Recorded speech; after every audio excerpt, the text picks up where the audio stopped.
एक घना जंगल, एक छोटा सा गांव, दो भाई जो एक ही राह के हम सफर थे, लेकिन किस्मत जल्द ही उनकी जिंदगी को दो राहों में बांटने वाली थी। देव और विक्रम, एक ईमानदार उसूलों वाला, दूसरा ख्वाहिशों में अंधा होता जा रहा था। क्या लालच उनके रिश्ते को तोड़ देगा या समझदारी उन्हें फिर एक साथ कर देगी? यही है इस कहानी की शुरुआत। एक समय की बात है। एक हरे भरे जंगल के किनारे बसे परसकुंड नाम के छोटे से गांव में देव और विक्रम नाम के दो भाई रहते थे। दोनों लकड़हारे थे और अपनी मेहनत की कमाई से ही अपना गुजारा करते थे। देव के पास एक बूढ़ा मगर वफादार गधा था जिसका नाम धर्मू था, और विक्रम के पास एक जवान तेज चाल वाला गधा था जिसका नाम बाज था। दोनों भाई रोज सुबह जंगल जाते और सिर्फ सूखी लकड़ियां चुनते थे। देव को अपने वालिद की यह सीख याद थी कि जंगल फितरत की जान है। इसके हर पेड़, हर पत्ती में जिंदा दुनिया सांस लेती है और हमें बिना उसे नुकसान पहुंचाए उसका फायदा उठाना चाहिए। उसी गांव की हवा में एक रात तूफान आया। पेड़ हिले, जड़ें चरमरा उठी, कई डालियां टूटकर जमीन पर बिखर गई। देव को उम्मीद थी कि सुबह जंगल में सूखी लकड़ियों का खजाना मिलेगा, इसलिए वह सुबह सुबह विक्रम के घर पहुंचा और बोला, ए विक्रम, उठो, आज हमें जल्दी जंगल जाना होगा। विक्रम ने नींद में कहा, ठीक है भाई,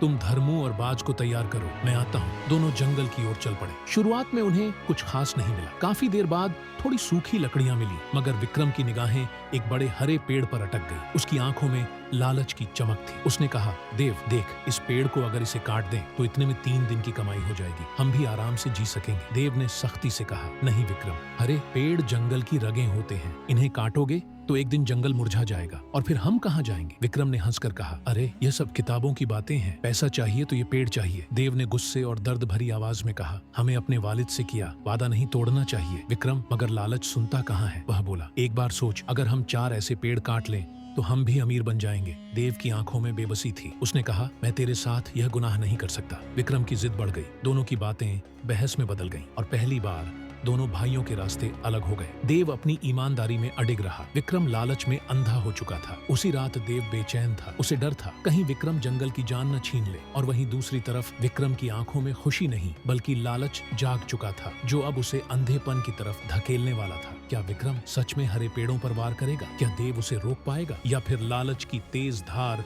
उन्हें भाई से बेगाना बना देगी? अगले भाग में बने रहने के लिए चैनल को सब्सक्राइब करें।